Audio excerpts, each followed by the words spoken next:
me down, spin me around. You got me running all the lights. Don't make a sound, talk to me now. Let me inside your mind. Don't know what you're thinking, sugar. Ooh, I just got that feeling, sugar. Ooh, I can hear the sirens burning, red lights turning. I can't turn back now. So on tight.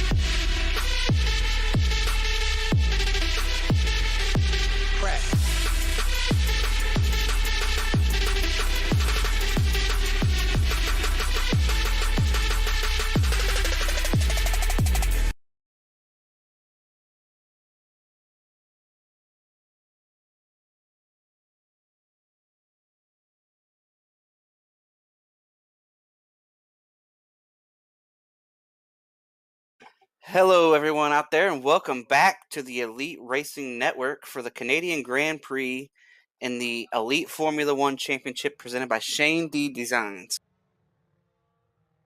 It's been a little while since we've raced. This is our first race since June 12th, or May 8th, excuse me. It is June 12th.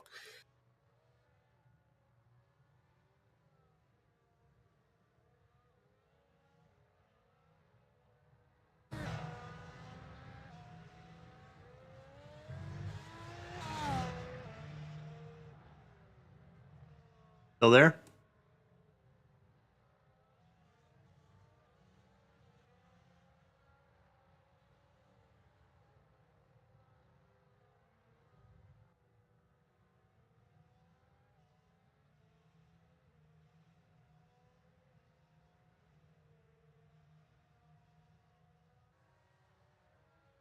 Like me, I might have lost Chris there for a minute.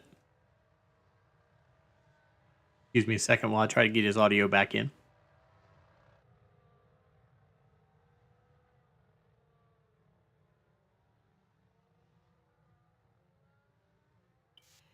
You got me, Dave?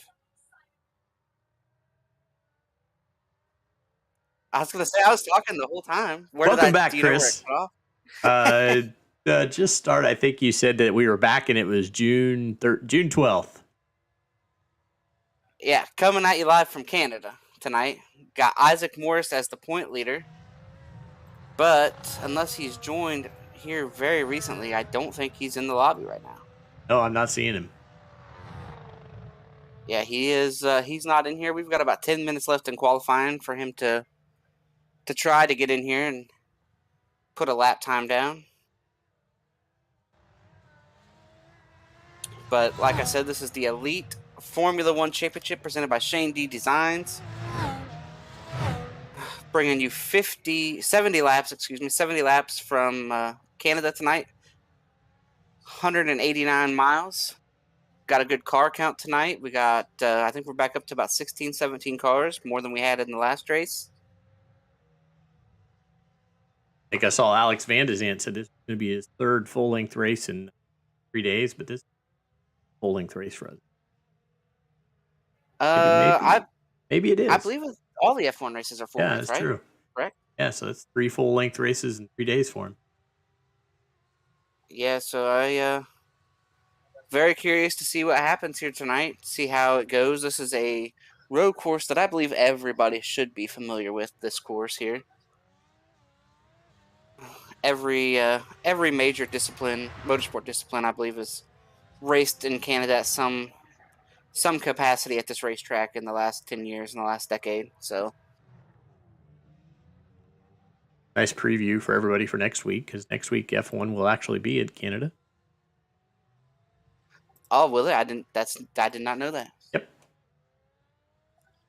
I don't keep up with F1 too often much. They raced at Baku today, Azerbaijan. Won't tell anybody who won in case you recorded it. Came on 8 o'clock this morning. Good race, not bad race.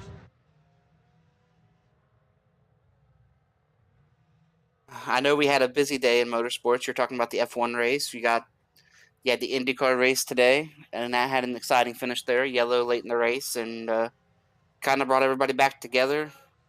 24-hour Le Mans yesterday into today, and 10 a.m. Eastern. Nothing exciting at the end, but still, I always enjoy watching it overnight. Man, how about the 24? How about that? They wrecked, 300 feet into that thing, a 24-hour race, and they're going down in there. They just sent it. Yep.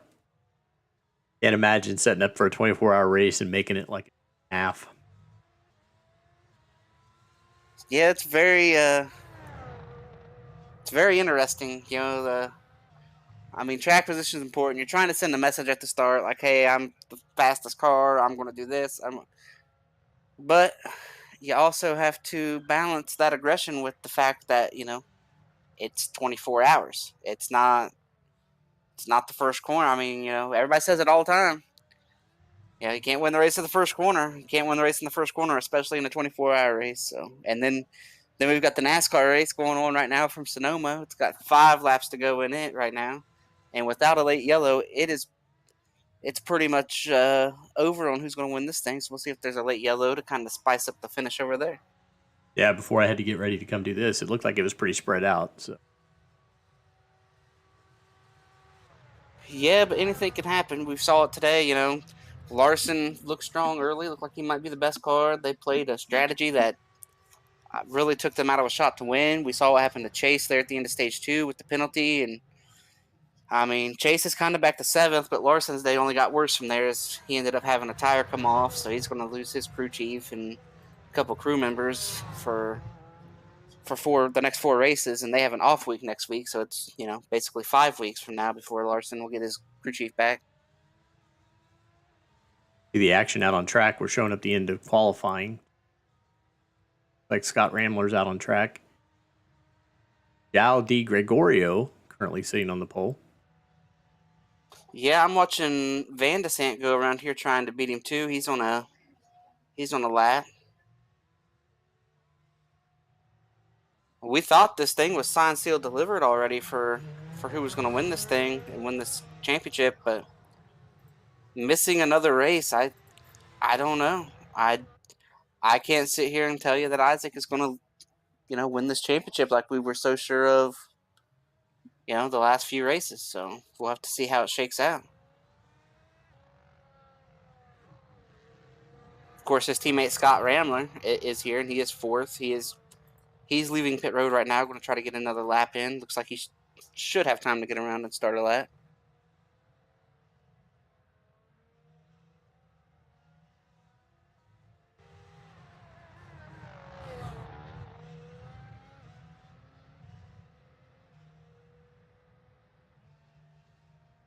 Chad Frankenfield, Dallas Myhan, Harrison Talon, Ethan Stanley, all these guys still have yet to make any laps.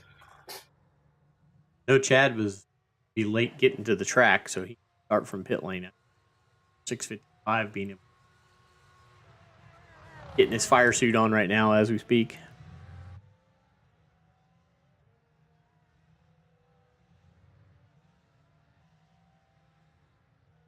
Yeah, we will have to wait and see.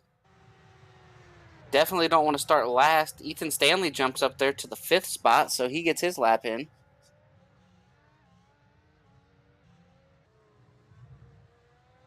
Got about 2.5 minutes here or so left in qualifying. Mark Rebelus went qualifying.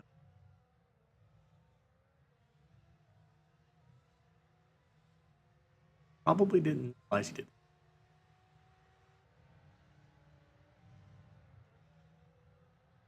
Could be some kind of strategy to it. Maybe that's what he wants to start the race on.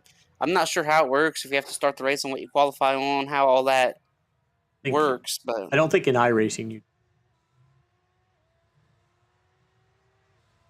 No, in real F1, I think it's what you finish Q2 with. But we don't do the round qualifying like real F1.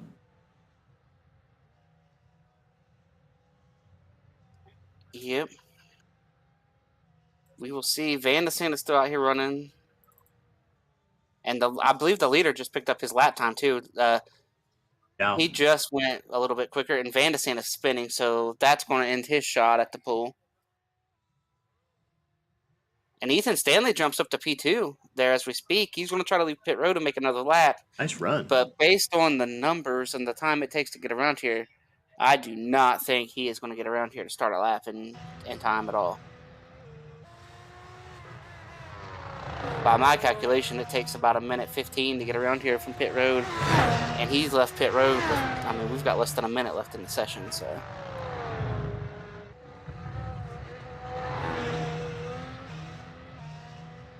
Yeah, and I think we've seen in the past that it's a hard cutoff. So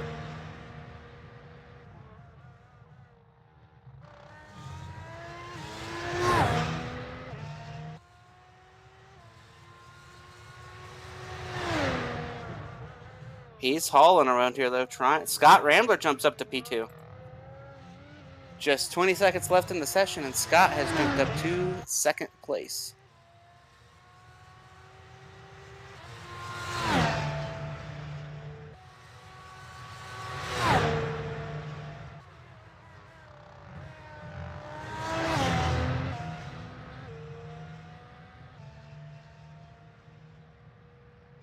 Well, I am seeing a countdown of 1:40.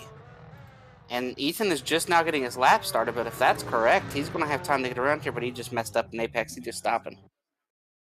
He says, we're done. checkered flags on the.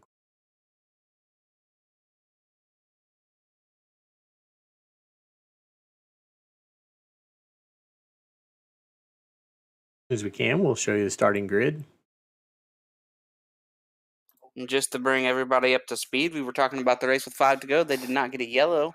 It looks like we've got another first-time winner in the NASCAR Cup Series this season and another winner on the playoff cut. That makes, 13 now? 13, I believe? 12, 13, something like that. Either way, Daniel Suarez has won the race in Sonoma.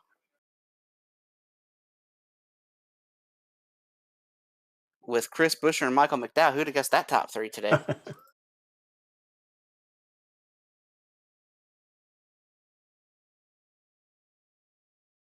He's kind of sitting in limbo right now, folks. I don't.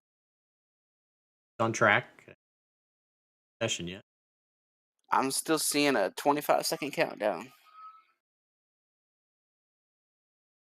But I guess while we've got this time where we are waiting, I want to give a shout out to everybody who helps make this happen. Everybody at the Elite Racing Network couldn't do this without our great producers and the great team here at ERN. So we've got to give a shout out to Dave for being with me tonight. We don't have Nick Masse tonight. He has had some computer issues. He's working on getting them fixed.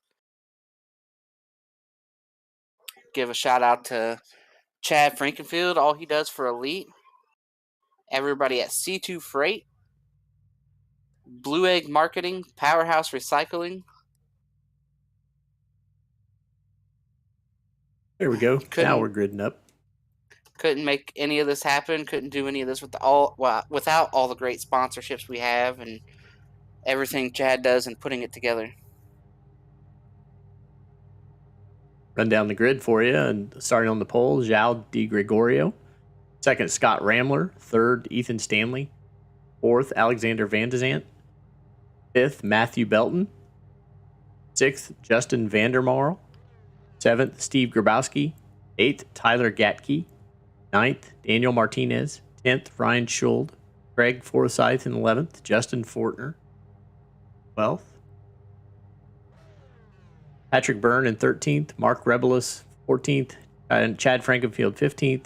Dallas Myhan 16th. And Harrison Talon 7th. If I remember right, they could go green at any moment.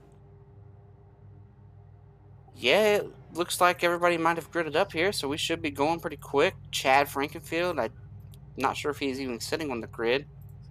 He is, so did not get a lap time in qualifying, but he is on the grid. We'll have to keep track of his progress there from the back. Joao right there is the only guy that got into the 10, so he ran a 1:10.9. Scott Ramler second at a 1:11.2, so we will see what happens here moving forward. Sitting here waiting on the green. Like we're just about ready to go.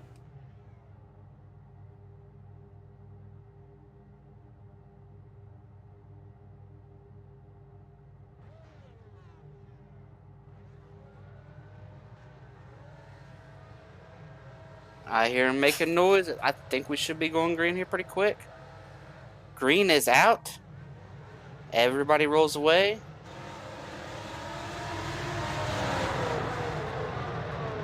Down into turn 1. Oh, we got some guys going wide there. Oh, 3 wide is not going to work. And someone backed out of that. I'm not sure who that is, but...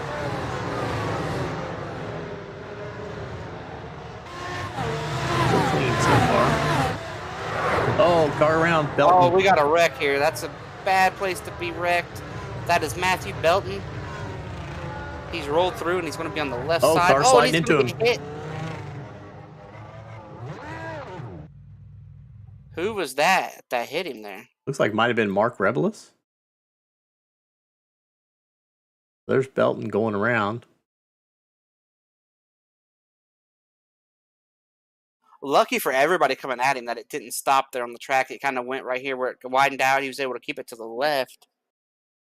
Not real sure what happened for him to get hit here. He's out of the way. And Yeah, let's go see if we can find that car. Yeah, that's Rebelis 15 who's going to hit him. What happened to them? He was way back behind the field. And your spotter's yelling at you here. You're coming through there. You're seeing it. You're getting... Oh, man, he just went He to just the brakes. overreacted, yeah. Just locked it up there.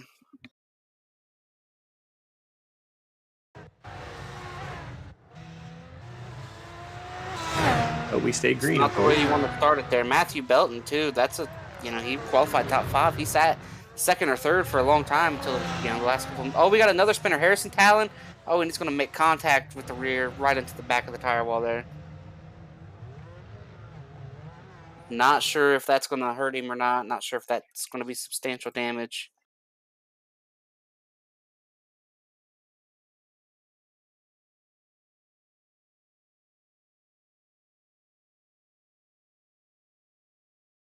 Just lost it there.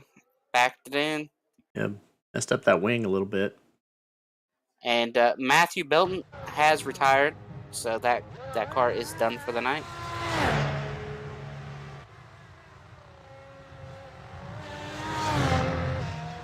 All of this is going on well behind Joao, as he has got a 2.5 lead over Scott, 4 seconds to Ethan Stanley, Alex Van de Sant sitting 4th, Justin Vandermolen is sitting 5th.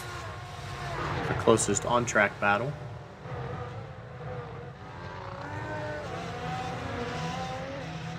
Van de Sant. Stanley.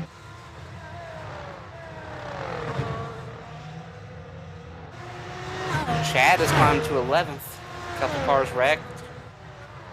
But he has had to make some passes as well.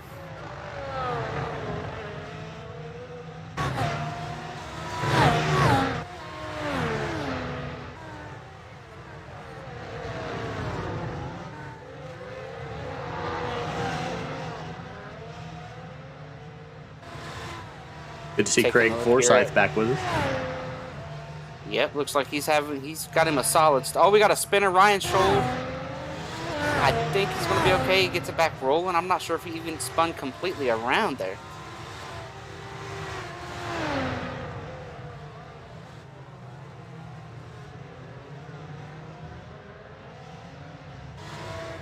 Yeah, I'm not sure if he spun completely around there. Yeah, I it must have looked been up a quick and one he was- because it didn't even register as an off-track. So. He was all over the place there, and a bunch of cars went by, but nobody hit him, so.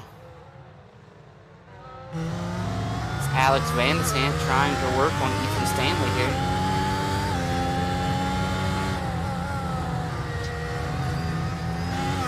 Oh.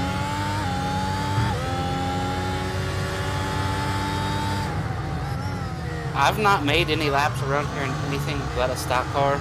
But as we sit on board here with Alex, I mean, just incredible how late you can break these things. In stock car, I'm already, downshifting and way on the brakes, and I mean, it's just incredible the speed you can carry to a braking zone.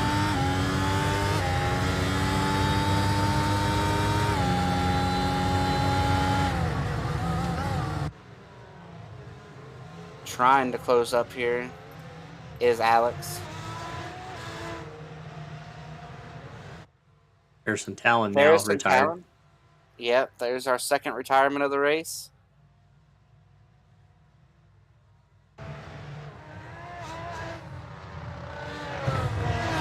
Chad Frankenfield has cracked the top 10 after not qualifying.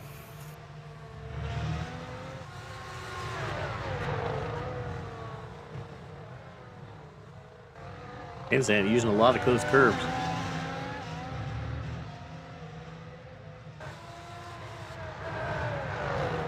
Yeah, I would imagine IndyCar has got a very, very good aero model on it where when you're in dirty air, you can feel it.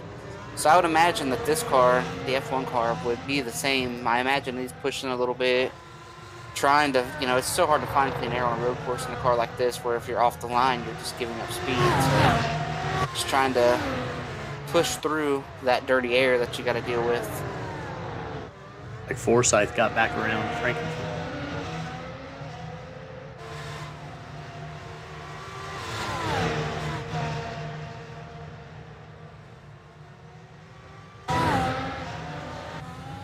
Nose view. I always like that view. Kind of shows this. Yeah, the speed is fast. That's for sure. They are pushing hard. Little lock up there on the right front.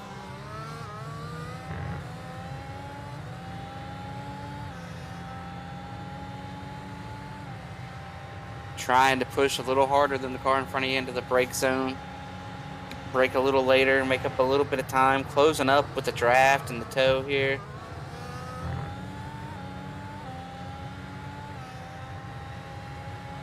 Just see that he gets beat so bad on the corner exit though, driving in deeper. Oh, he's going to completely miss turn one. That's going to really mess up this exit. But I think the car in front of him messed up too. Yeah. They both went a little, both of them made mistakes there a little bit. So. Ryan Short, actually. Yeah, and he got passed by both those cars when he did his little, I don't want to call it a spin, but it was as close as you can get to spinning without spinning. He did this little thing down the straightaway where it was dancing back and forth, and he really lost a lot of pace. That's how both these cars got around him. Another Gat.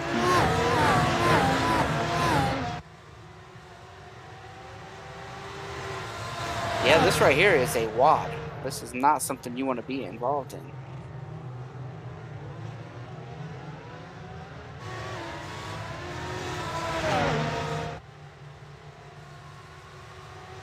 Tyler Gatke even behind you. It's hard to read the numbers on the Formula 1 cars because the black car in that.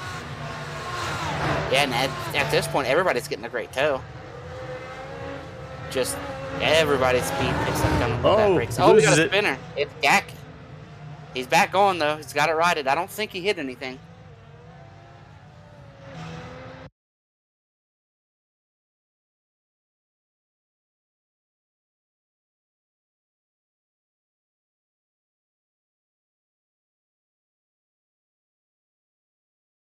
Wow. Back end came around on him. Yeah, it doesn't look like he hit anything at all.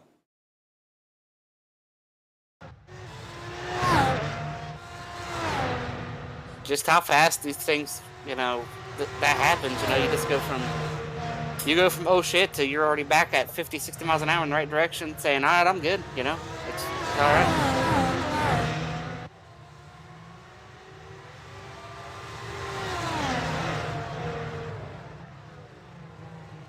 He might be out of that group now, but everybody else is lined up here.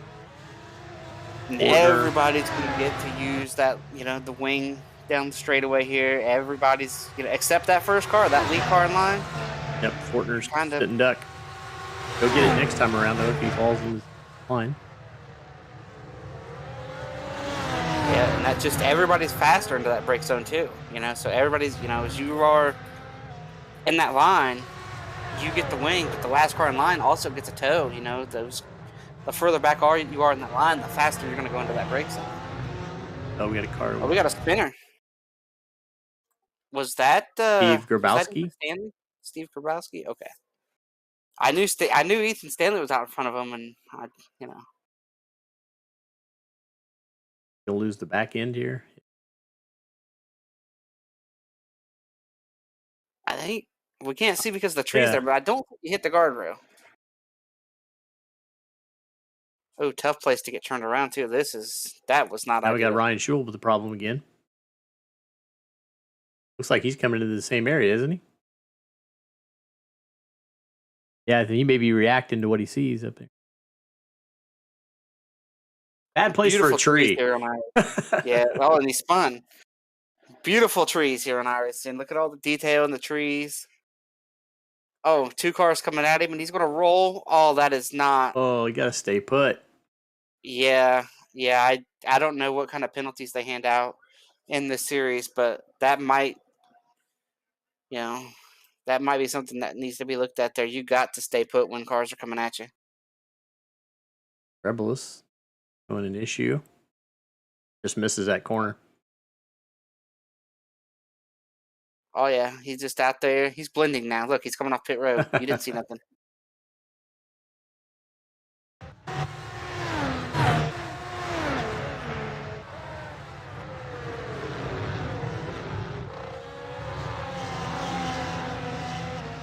Back up here to Fortner, Forsyth, and Frankenfield, the battle of the 3Fs.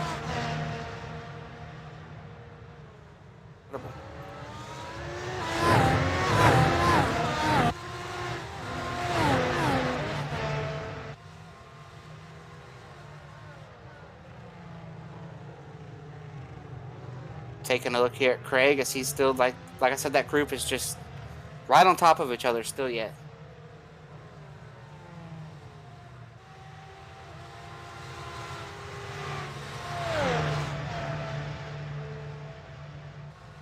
Ethan Stanley had it off track. Let's see how bad it was. And then he went to the pits, so.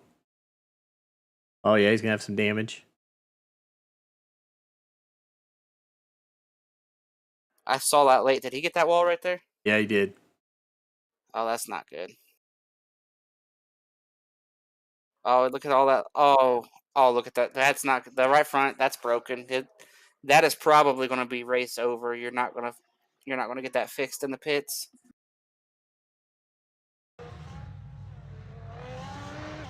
Yeah, it looks pretty jacked there sitting in the pit lane. That was somebody running up there in the top 5 too, and just trying to push hard to try to keep up with those guys. As Joao is driven, we're at 8 seconds here. They're pretty close for second, and then it's 20 seconds to 4th, 28. Then you get to that group that we've been watching with Daniel Martinez, Justin Fortner, Craig Forsyth, Chad Frankenfield. Like, those guys have been, and Alex Van de Sant has made the pass for second here in the last lap. So he just got around Scott.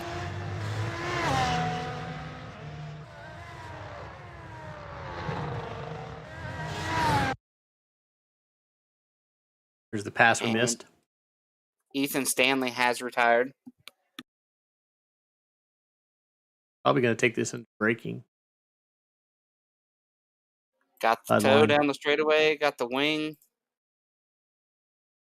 And No, he got her done before the corner even got there. Yeah, I think Scott made that pretty easy on him, knew he was faster. Very smart decision making here on, just lap 11.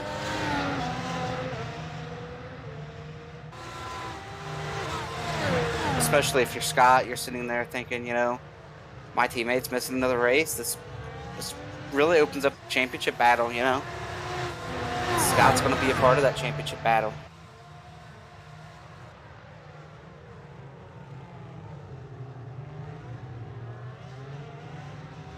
Coming into tonight, Scott was 28 points behind Isaac.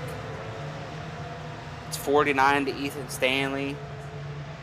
So Scott's mentality on what to do in these races and how to race these races might have changed quite a bit, seeing that his teammate did not show up tonight. Because now he's the guy who's showing up, and he's the guy who's going to have, a relatively good-sized gap over the next guy. So he's got to race a little smarter. a little more cautious. You have a lot more to lose. Fortner's catching up with Daniel Martinez. Going to make this a four-car train. Oh, it already is. I mean, you got Chad Frankenfield back there. You got Daniel Martinez in 5th. Justin Fortner picked Forsythe. Chad Frankenfield. Just a great battle we're seeing here that these guys have right now.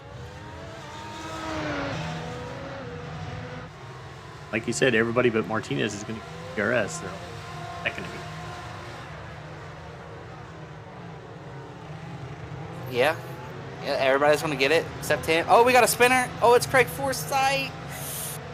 Ah, he just clipped the right front there. I'm not sure if it did any substantial damage. Oh, wheel spin coming out of the corner.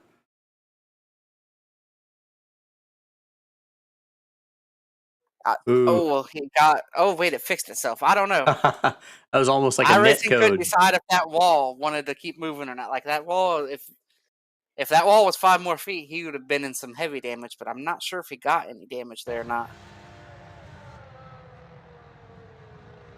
He's on track, and he's come back bad now.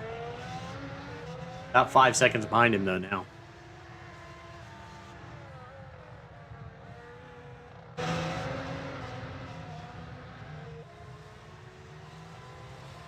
That kind of broke up that pack. Chad's kind of Fortner I now. think something else happened to Chad. I think we both just missed it. After that, looking at that, something had to have happened to Chad after that. Check it out. I'm thinking down in maybe the next break zone, Chad had something because he lost a ton of time to those guys in front of him. Yeah, see, he leaves here. He's okay. Something has to happen down here in one of these next break zones.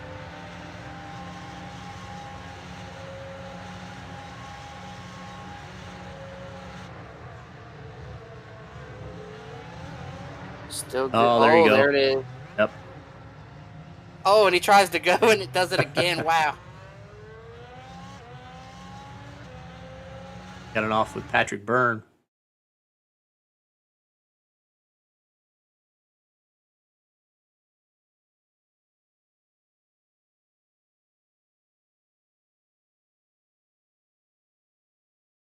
Looked like somebody put some grass on the track, and that kind of made him lose his traction going into that corner. That's what I would say. I'm not sure if that's actually something that can happen on iRacing outside of just visual.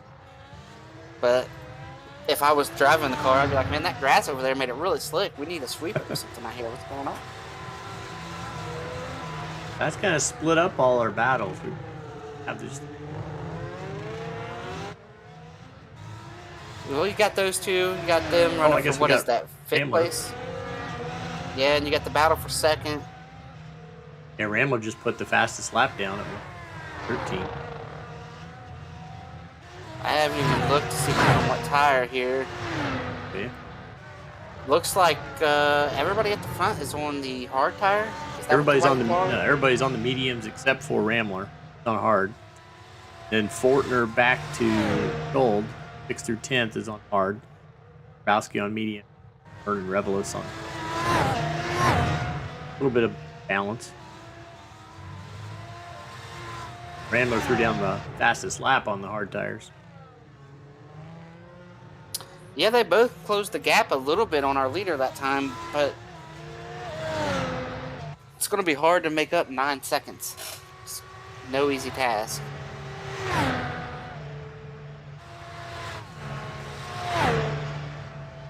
And you don't know how hard Joao is pushing. Like, you don't know if he's just sitting there riding, taking care of it, doing what he needs to do. Last lap was a 1:14.28. Andazant was a 1:06, so pushing as hard as the other two behind him.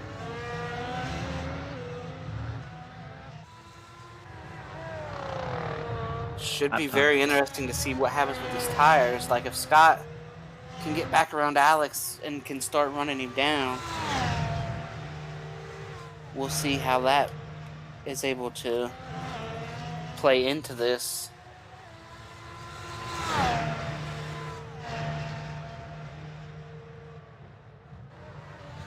I'm not even sure about a fuel window here.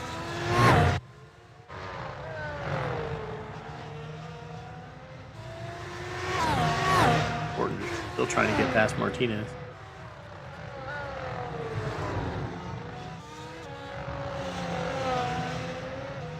Yeah, and Daniel Martinez has drove a smart race. He started 9th. He's up to 5th. Right behind him, Justin Fortner started 12th, up to 6th. Chad was 15th, up to 7th.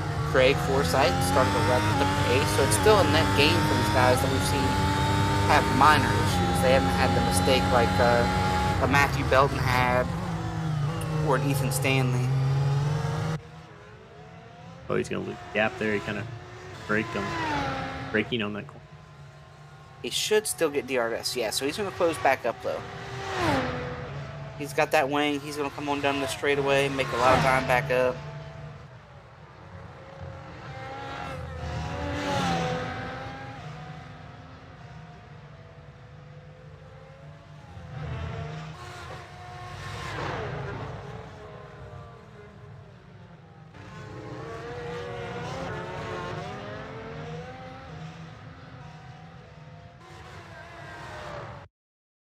Fortunately, Mark Ravella play again.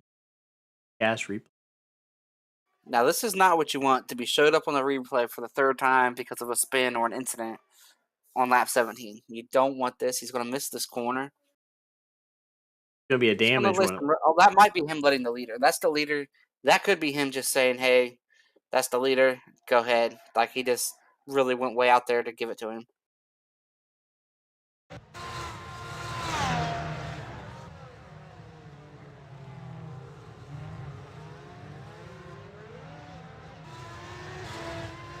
Which is very smart. Just give the leader the room and follow him. And obviously, you know, Mark is struggling right now, so maybe get in there behind him, learn something about how he's using the brakes, learn something about, you know, just how to get around these places. It's road racing is its own animal, and you know, everybody can get better, and everybody can learn something from somebody.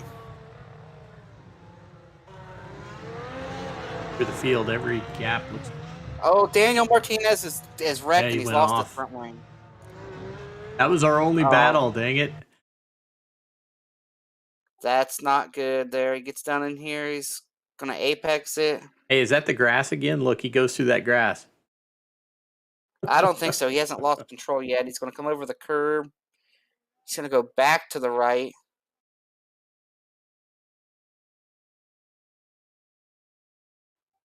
Just might be a greasy spot of the track. You can see kind of, if this was real life, I would say you see how the one area is paved and it goes into a less paved area. You see where it's right where they're coming off that patch, but I'm not sure if iRacing has that. It just might, you know, the sun's out. It might be slick right there. You're trying to get the power down and just spun it out.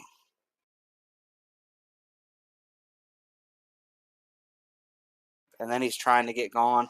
And this is going to be a miserable lap. It's miserable to drive around here. You know, you got that's all the front downforce that he's leaving lay right there behind him, as you can see. Like, it's, at this point, 300 yards behind him is all his front downforce, no longer attached to the car.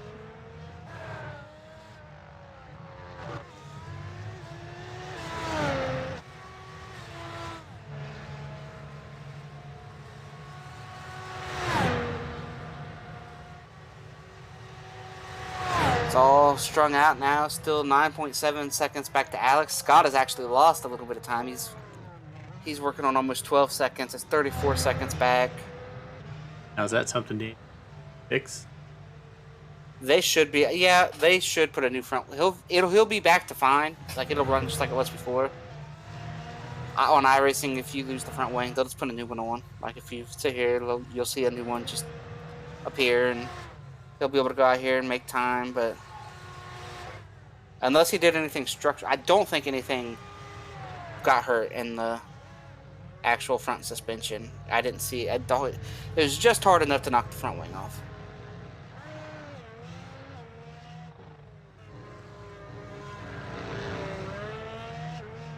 Well, Chris, what do we want to watch now? We don't have any battles to talk about. I'm not sure. You know, we're just watching The 88 kind of drive away. Alex kind of, Joao's kind of driving away.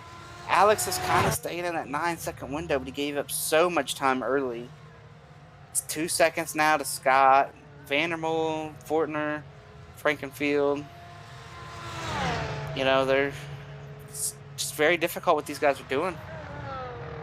I do know this, though. I am going to reach out to Alex. As you know, I very much enjoy my time here in the broadcast booth. I love getting to work these races here, these F1 races, and working the Xfinity races. And, it's fun being up here. But I will be running the IndyCar series here in the B season along with the Cup car, as we got a spinner, Patrick Byrne, maybe that's how I should say that. Spun here. He's already lost a lap. He is running 12th. It looks like he's going to drive away without any issue.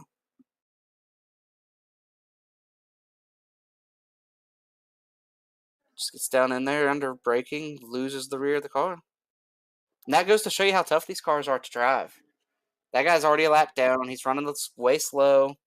Drives down in there and just loses it. Which is why, like I was saying, I'm going to reach out to Alex about the IndyCar season that I'm going to be doing. It's I want to find it.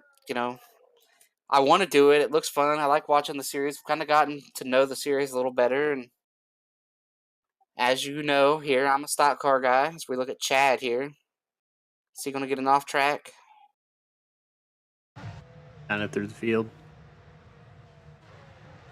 But I want to figure out this IndyCar and learn how to be a better road racer. That would help translate to me being better at the road courses in a stock car. And so I am going to reach out to Alex, and if anybody listening has any pointers or wants to say, hey, why don't you reach out to me? Hey, you know what? My DMs are open. If you think you can help me be a better road racer, figure out the IndyCar, any kind of ins and outs, I don't have a lot of seat time in the open wheel stuff. It's obviously not going to be an F1 car, but an IndyCar and F1 car are very similar. And anybody wants to reach out and say, hey, I'm good at this IndyCar stuff, I would love to help you. I'm all here for it, man. I'm all ears. Any kind of help, we'll take it. Oh, we got another. It's Patrick again. Oh, this time he's going to make... That might hurt the right front suspension on that car. We'll have to see if it's how to... yeah, I don't think it's driving away too good. Yeah, he towed there, so... He got away with the first mistake. I'm going to go cut that tree down. Mistake, right here, boom, that broke the right front suspension.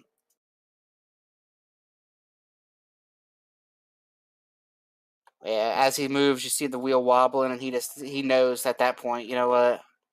I'm going to drive this back around the pit road for it to tell me you're done, so I'm just going to go ahead and stop.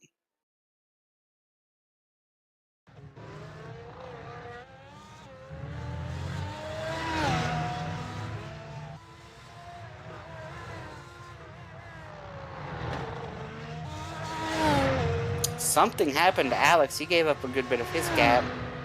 He is now right back with Scott for P2 and lost about 2 seconds to our leader.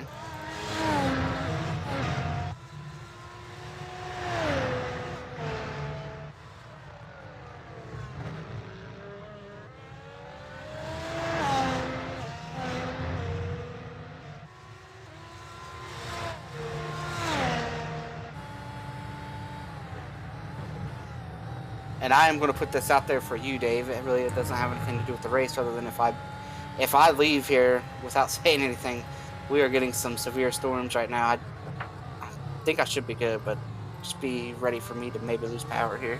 No problem. It is the Midwest. That stuff happens. Yeah, we actually had a tornado roll through here. Yeah, I saw you had a couple of social media posts about that. Scary. Yep, missed my house by 3 miles. So what did I do? I got in the car, chased it. I stood on the front porch. I wanted to see it.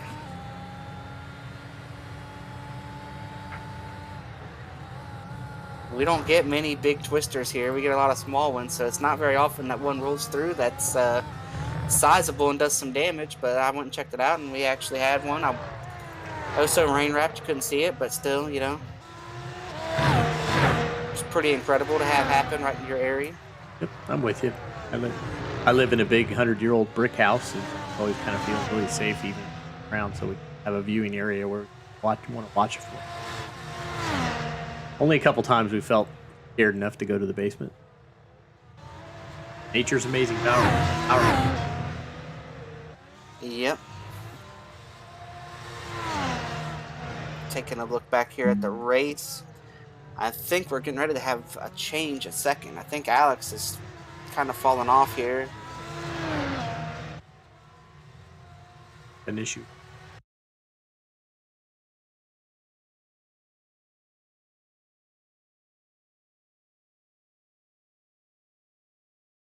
Down into a brake zone here. A little loose. Gets out in the grass. Oh, Oh, clipped it with the right rear. Lost the front wing, but that might have broke the rear suspension there.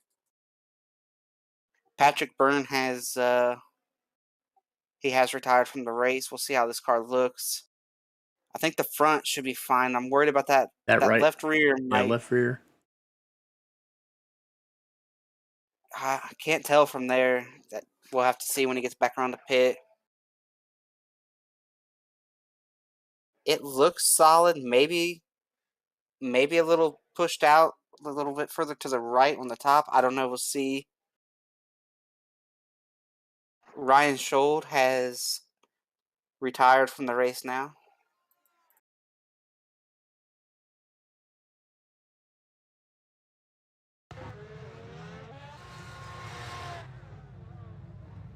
Justin Vandermaal pulls into the pits.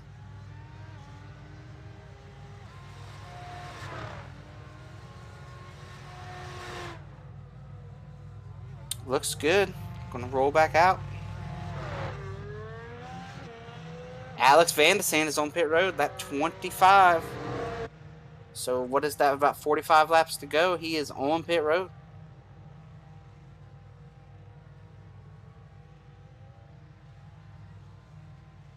I would imagine he's going to put on a set of hards here. Back to another set of mediums. Okay, so that tells me he's going to make another stop. So it's going to be probably a 2-stop race for a lot of guys. I would say. Must have split it into 3 thirds. Come back in around 50 or so. And Bolt on a set of hards.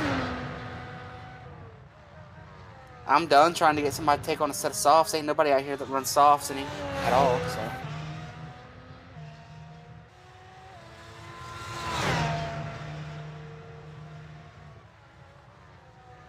I wish somebody would. Be fun. Be different. See what happens. 6 cars on the lead lap now.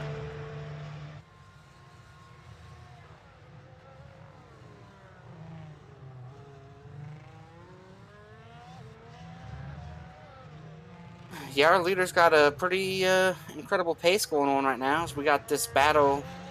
Oh, we got a spinner here. 2 cars involved. I think Vandermaal just lost his front downforce again. Tyler Gatke, Steven Grabowski just missed all of that, I believe. Or he might have been involved in it. Yeah, he was the spinner. And then right behind him there, just know where to go. Gets into the back of him, and it breaks that front There goes that wing. wing. So bad to worse. He's going to come back in and get some more front downforce.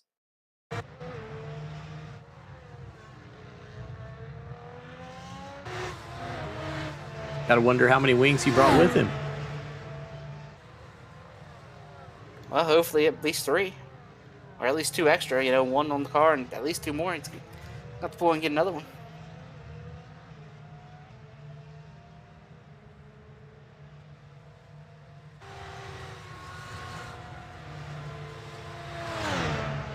Should see him go straight here. Let's get down in here and get another one.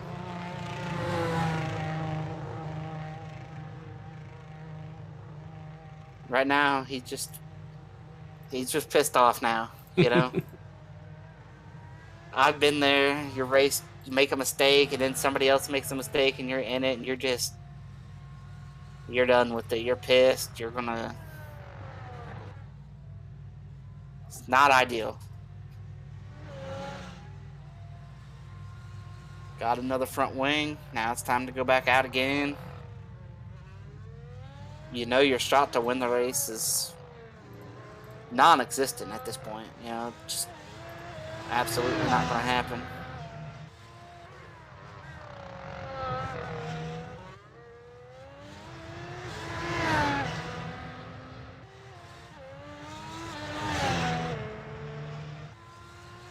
That's kind of Taking a holding look here. steady here, about 4 seconds on Forsyth in the Yeah, this is kind of turned into a survival kind of a race, as most of these F1 races end up doing.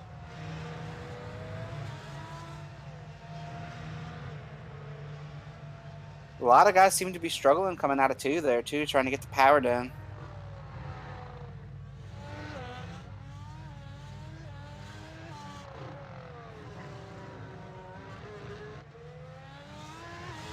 Craig comes back off of pit road.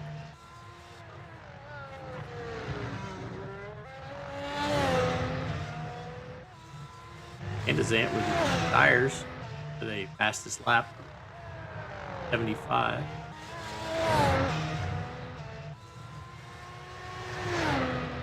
Yeah, Scott Ramler is falling now. He's over 14 seconds behind our leader.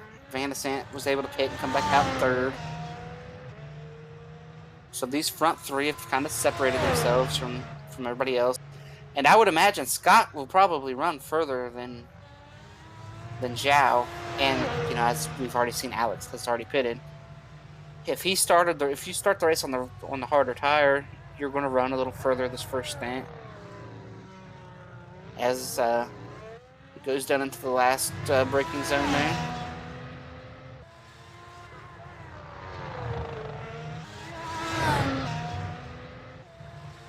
Not sure about tire fall off and where they're going. I don't know if maybe starting on the hard tire, Scott maybe tries to make this a 1-stop race instead of a 2. Maybe tries to get to lap 40. I don't know if 30 laps would be too far to go on a set of mediums. But that could be a strategy play that he's trying to make here.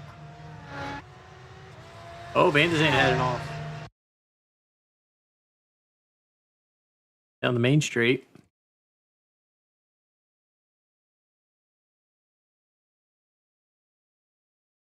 Oh, he actually got all the way out in the grass there.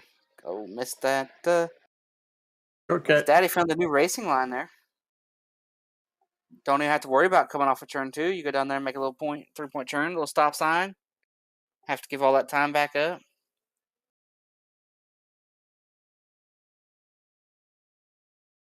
And see, now he's just creeping. You're having to wait and wait and wait. We will see exactly how much time he lost. He was 30 and a half back. See how much time he loses here. This next lap when he comes across for timing and scoring.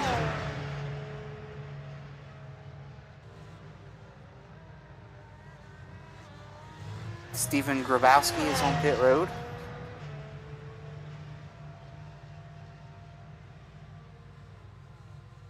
Not too terrible for Alex. He only lost about 3-4 seconds. He's at 33.9.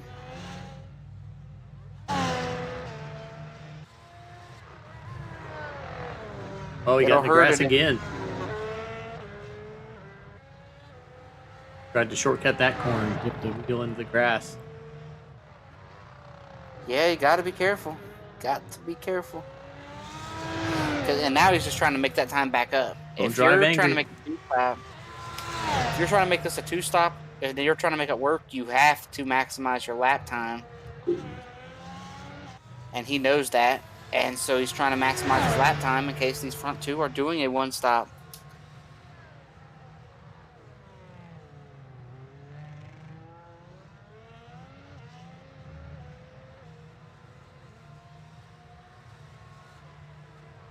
Rambler's definitely nearing the point where he could be doing it on 1. I mean, we got Jazz still out here too, and he's on a little bit of a different compound. Yeah, medium's going 32 laps on me. And still keeping the pace that's better than the guy on hards. Yeah, Alex lost 3 more seconds that lap, so this is, if they do it on 1, like, he's probably not overcoming his last 2 laps, losing 6-7 seconds.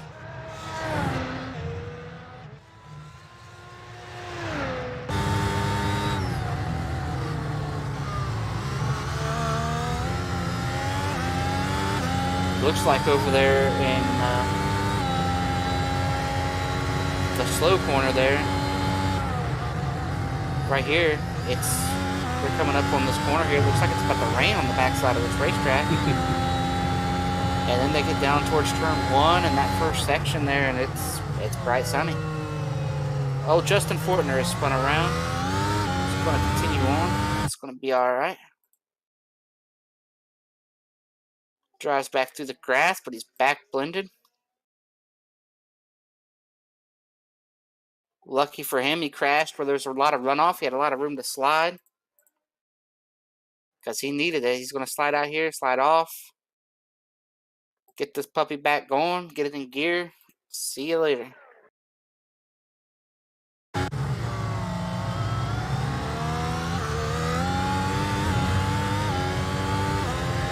Back on board, Alex here, our third place runner.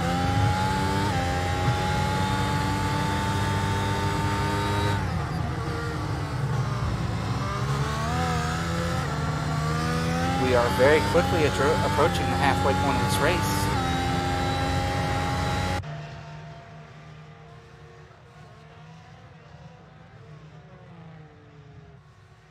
And it's a race that so far has been dominated by Joao. He's got 15.5 seconds over Scott Ramler. Alex Van de Sant sitting at 36 back, who has, he's one of the 3 that's made the pit stop already. Chad Frankenfield, Justin Fortner round out the top 5, and our only 5 lead lap cars.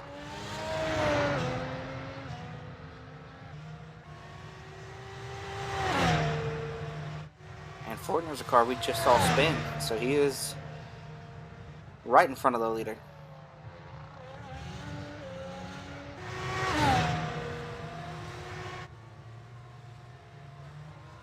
I'm just going to go ahead and say it. We talk about Isaac and how he was putting it to these guys at the start of the year, and now he's missed a couple of races here at this point. This might be the ass whooping of the year so far. Well, hey, we can put it out there that Isaac was scared of Joao.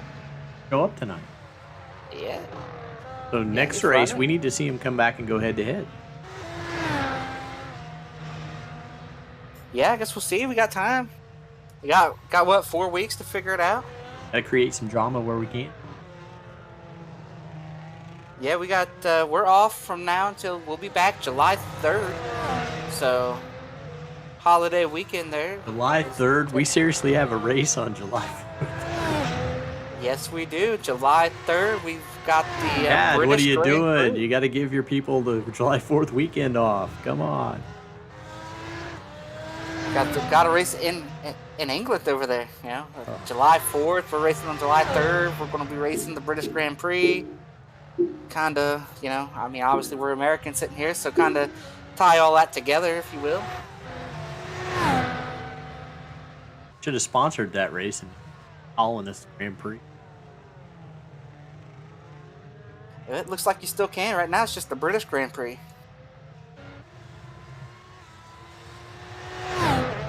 But you get us back to back because we got July 3rd, we got the British Grand Prix. July 10th, we got the Red Bull Ring Grand Prix, the Australian Grand Prix there. Austrian. I am so sorry. What did I say? Australian? Yeah.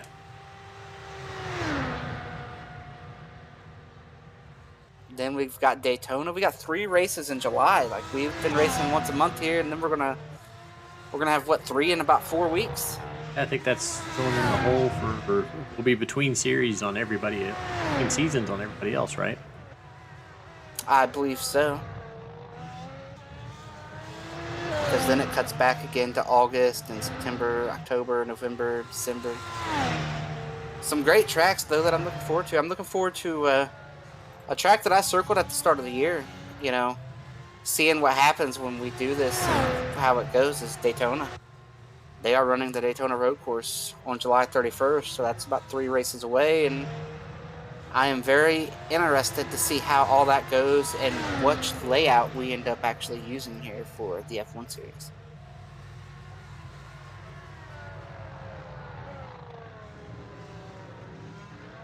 which would you prefer to see over there at Daytona? The little chicane section out of turn 4? Do you want to see it like the sports car in the 24 and have him come just hauling ass down that front stretch? Yeah, I'd probably that's what I was leaning. Just because I think it would be something that you would probably never see. Chance to see. And I am not sure how it works on the sim, if they have, sections where if they're going to have DRS abilities there or not. If so, from the time they leave the bus stop to turn 1, if you're able to use that and be in a tow of some, the speed down into turn 1 could be absolutely incredible.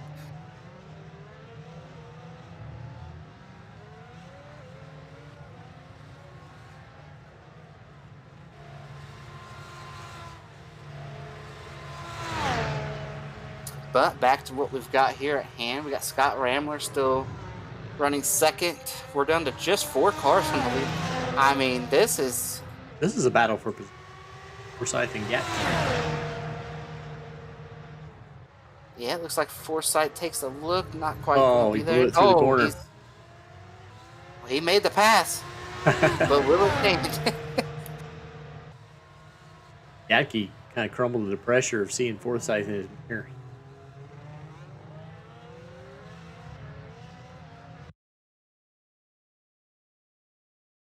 I'm not sure if Gatke has pitted yet. I don't know. He might not have pitted yet, but either way, that is a big miss there. And this race is halfway over now, and Van de Sant has to pit again. Like, we know he's pitting again because he has to use another tire compound. I would venture to say that these first and second place cars, they're doing this on one stop. Joao and Scott, it's one stop. Completely in their window now.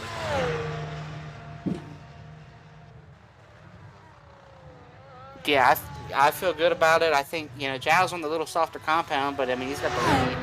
Scott is on the hard tire, so he should still have, Scott's probably going to go towards lap 40 here. If Joao can get to 40, and man, that's incredible.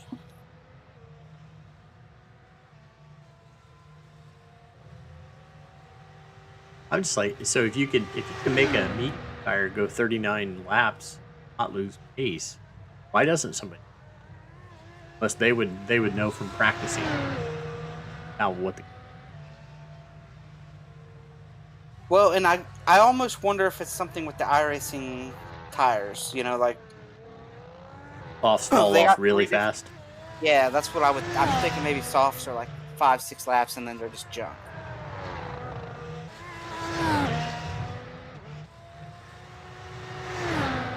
That would venture to be my guess on the deal.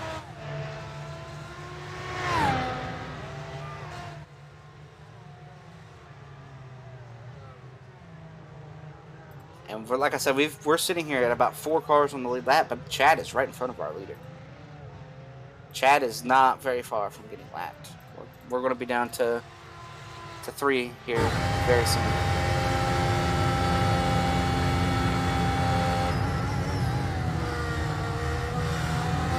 Just look at that. Just Sunday drive for him.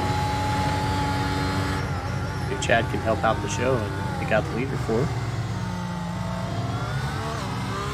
I don't know that I want to see him take the leader out. If he wants to race him or try to race him, I just don't. Oh, we know Chad's going to race him. That's a given. I don't think you can. When you're that much slower than somebody, there's just not much you can do. Like, they're going to pass you, and that's it. Like, I think you're going to see Joao drive up to Chad, probably make this pass going into the last brake section on the lap. I think he'll get DRS right here. He'll be. I'm listening to the comms to see if he gives him any guidance as to where to go. That would be if you're really being a gentleman. Tell him where to take you.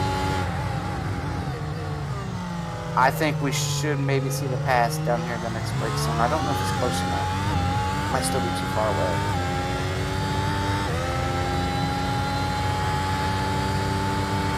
And he may not want to push the issue since he knows he has to stop anyway. Very well could be.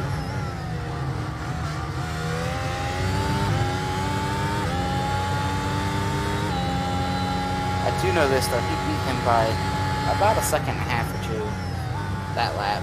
So, as the pass is going to be made, whether Chad wants it to happen or not. You see, Chad is working, though. He got loose there, and he's driving hard.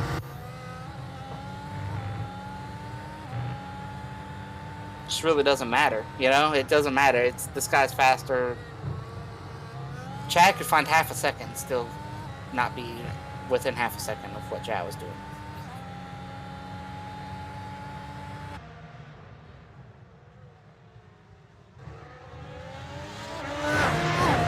I think my area of calling out this pass is going to be correct. Just as a lap too soon. Be right out of here, right? Should be the next DRS zone coming up right after this. Yeah, I think he'll make the pass here on the straightaway down into this brake zone. I was just a lap too soon. I tried to call it out, earlier. It's just gonna be right here. has come in and made his next pit stop.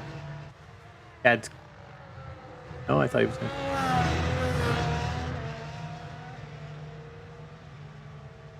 Yeah, I think Van de Sant seen the writing on the wall and knew that the strategy was killed. Fortunately, guys, Mark Rebelas is back in the whistle.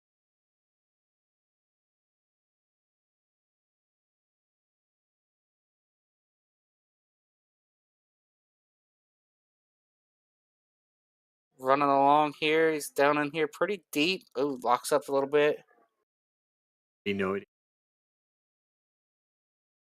It's a good place to run off. You go run off, that's where you want it to do. Oh, Van de Sant is wrecked. Oh, it's might be return to pit road here.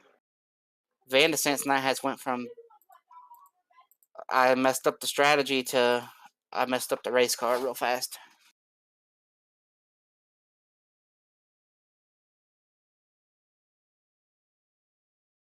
If he didn't lose that front wing and he is pitting, so I think that's got to be graphical on our side there. I'm seeing him with the front wing still too.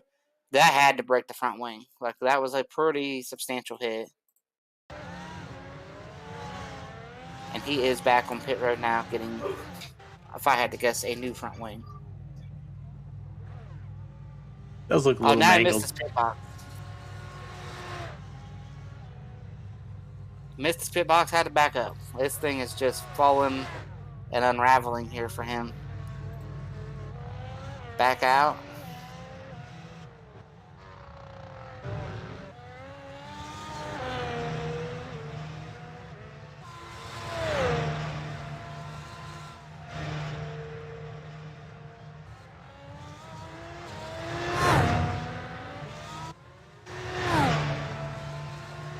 Well, Dave, we're doing what we can up here, but as these things keep happening, we really are running out of things to be able to talk about up here as far as it concerns this race. Everybody's kind of getting spread out. We're down to just two cars. 2 cars on the lead lap, and those 2 cars are separated by 16 seconds. And it's going to be a one-stopper. They've went well past. We're well past halfway. They're for sure doing this on one stop, and that's it.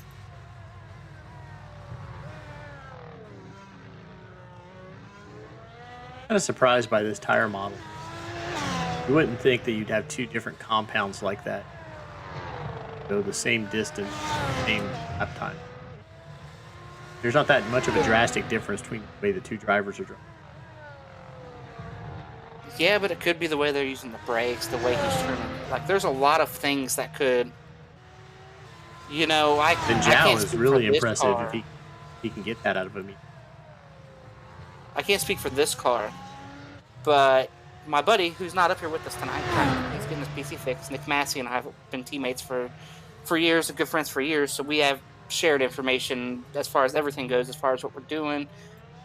There's a lot of different things, like I'll just use the new car, for instance, the next-gen car. What you do with your steering pinion, what you do with the brake pedal and the gas pedal, how you use the gas. There's a lot of things in a fixed setup that you can do that will save the tires, hurt the tires, that will change. There's a lot of things that can be done that help you over the course of the run. And while it might look the same, it might look like they're doing the same things. What they're doing with the pedals, what they're doing with the wheel, and how they're doing it, and whatnot. Like a lot of things, could lead to that. Just be, Joao being way good right here. Just being able to do this on these mediums. I don't have access to it here because I can't pull it up on iRacing, but pull up and see what his lap times are for the entire race so far. What was he running lap time wise when? I can. Let me take a look here. It looks like mid 114s, 14.3, 14.6, 14.4. He's running 113. And he just ran now. a 13. Yeah, he just ran a 13.8. So yeah, so he's getting lighter on fuel. So I mean, there's no tire loss at all. Interesting to know, ask for him if this tire was capable of running without it. If it was allowed. No tire fall off whatsoever. That would be incredible. We'll just ran. Okay, so that tells me, this is what that tells me. As the fuel load burns, yeah, the car is getting faster. And I don't have a lot of seat time in this car, like in the F1 car, the Indy car. But one thing I do have a lot of seat time in, and I do, spend quite a bit of time in, is the IMSA stuff. I ran quite a bit in that, ran some 24-hour races and whatnot. And your lap times get better right before you pit because of the fuel load. You as a driver can feel that the tires are going away, but the fuel load burning off keeps the lap times. So what that tells me is Scott's a little faster right now, and Scott's on the hard tire. So I would think that tells me that the tires are falling off a little bit on our leader, but still to be within 0.2 of a second is incredible. Almost negligible. Grabowski with off here.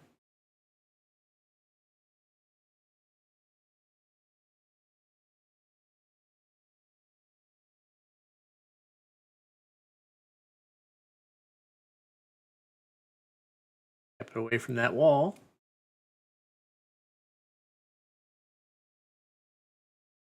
Gets it back rolling.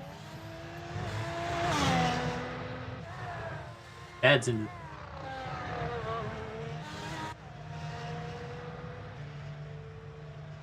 Whoever's in front of him's got some major damage sitting there. Are there even front tires on that thing? Daniel Martin. So his night fell apart for him somewhere. Because we saw his first incident, but he's still just a lap or two down. Now he's sitting sixth. So that's not a good look there. When you're sitting there with three wheels, it's not ideal.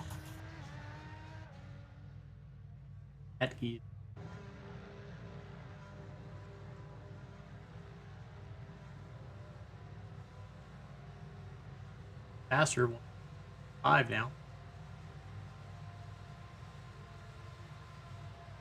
Yeah, I mean, I don't know what I don't know what the strategy is here. I'd like to see somebody go for softs. Like, try something. Yeah, with 20 laps left. If they have to change compound, now it's going to be cards.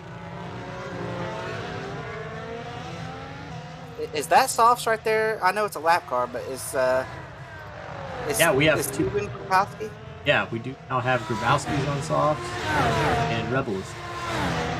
I wonder if they're watching and they're saying, hey, let's put some softs on for these guys.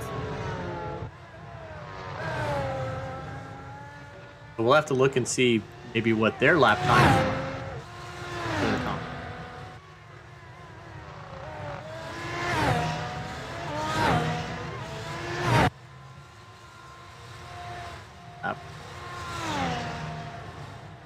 So before he went into the pits, he was doing 14, 15. 15 average. Grabowski. I'm very curious to see what our leaders do. Scott's putting on a softer compound. We don't know if he's going to go all the way to softs. We're looking at 20 laps left here in the race. I don't think I don't know. I don't know. I don't think Scott could put on softs to make the time up. I don't know if that's what he's trying to do with the hard tire. Maybe he runs to 10 or 15 to go and throws on a set of softs and tries to win the thing, because he's not going to finish worse than second unless he wrecks.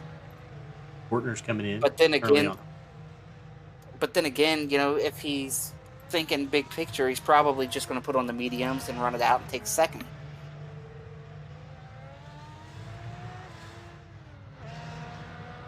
I mean, Joao sitting here, he's got a big lead. He's working a lot of traffic right now, so he is giving up some of his lead. But he's probably just going to put on a pair of hards and say, Scott's got to come get me. But as good as he's done on these mediums, I could see the argument for both these guys saying, I'm going to put on softs. One thing I don't understand is why Joao is staying out, giving up some of this lead in this traffic, because he has been working a ton of traffic the last 2 or 3 laps. I know they're giving it to him, and Holm might sit there and say, you know, hey, they're moving out of his way, but still catching that traffic and following them through some corners. You've got to get close before they can let you go, so it's hurting lap time.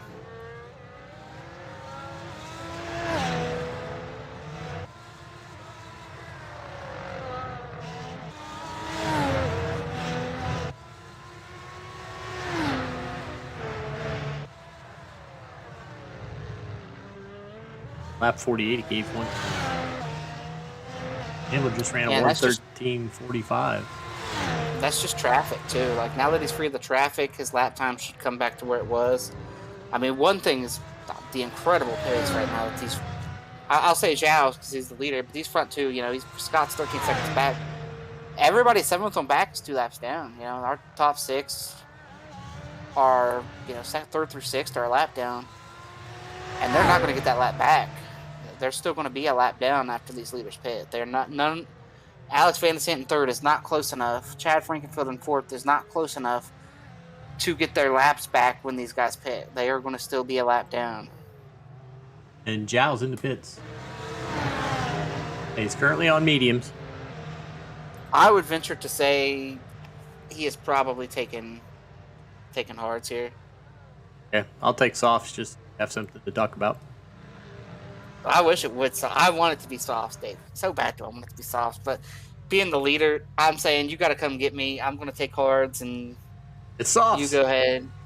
It is softs. All right, here we go. Well, now I think that forces Scott's hand. Scott's got to take softs now. He shows he's on softs now, but it doesn't look like it on the graphics, but it shows it on the timing softs, and he lifts it. Spins! And he spins! Wow! Yeah, he's got to be kicking himself.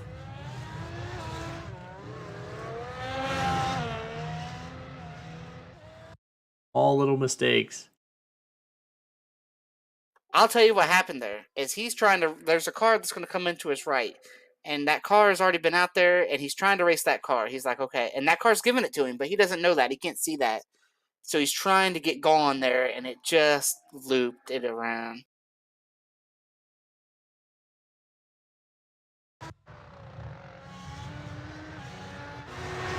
But really no harm in position. Basically, the whole lap up on. Pretty much steals the deal here. We got 22 seconds now between.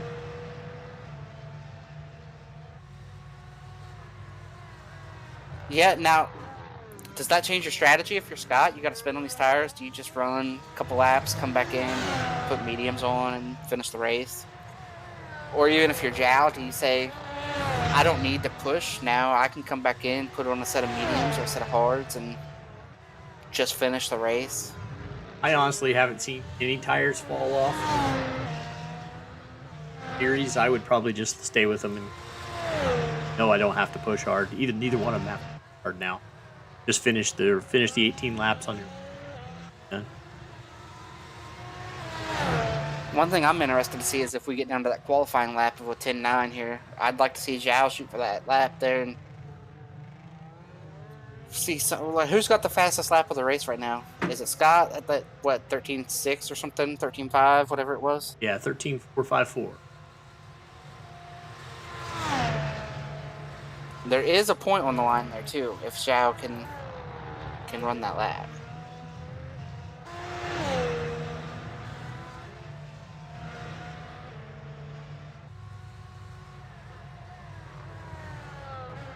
There you go.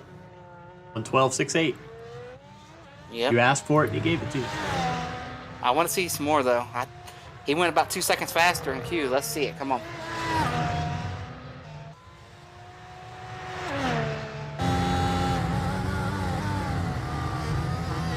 Scott answered back right there. A 55 on Scott. So Joao's going to have to pick it up.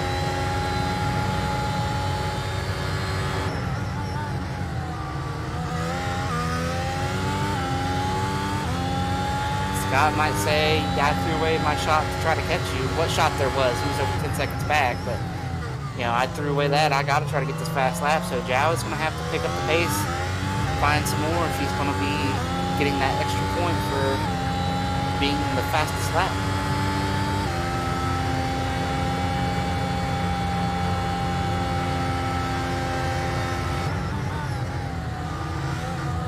Comes down the front stretch. Let's check it out, see if it's better.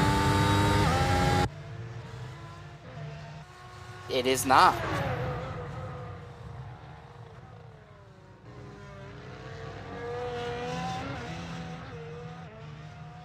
About 0.3 of a second off. Let's see if Scott can run better. Can he pick up some pace? Try to give himself some more breathing room. He does not. He falls off worse there. He did have to work some traffic, though. We will see. I don't see anybody that's too awful close to Scott out in front of him right now.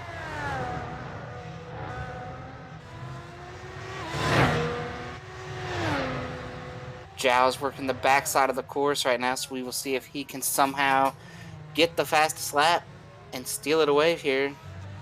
Try to sweep all the points out of this race.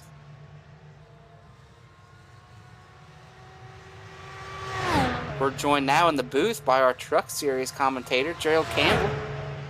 How's it going, Gerald? You getting ready for a truck race here in just a little while?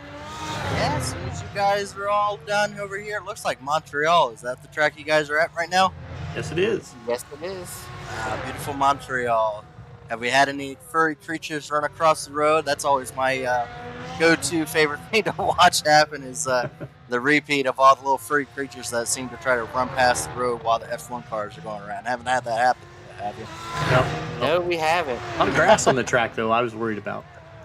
Yeah, there is a lot of grass. Montreal always was intriguing to me. It almost is like a mixture of a normal road course to almost like a street course with how the walls are both in and outside of you. Ooh, as you see the leader. I mean, they're right on the grass. And boy, if it was me, I only put one wheel off and it goes around. Some of these guys in these F1 cars are truly talented for sure. Yeah, tonight's been, for lack of a better word, a little bit of a snoozer. We just got 2 cars on the lead lap. Lots of people falling out. What race we had, our second place guy spun, so we're just kind of counting down the laps, trying to see if Joao can steal this fastest lap away from Scott and sweep the points here. This battle's for position. If you always ask an F1 fan, it's never, and then you had to say something. I had to say it. You had to say something, didn't you? F1 fans are always live and die by the sword, saying it's not really about how close the competition is. It's the competition itself and the sheer talent of the spectacle of watching these F1s go around. So as long as you keep that in perspective, even if the leader gets out to a decent lead, it's always interesting to watch these guys be able to put a fast lap around this racetrack.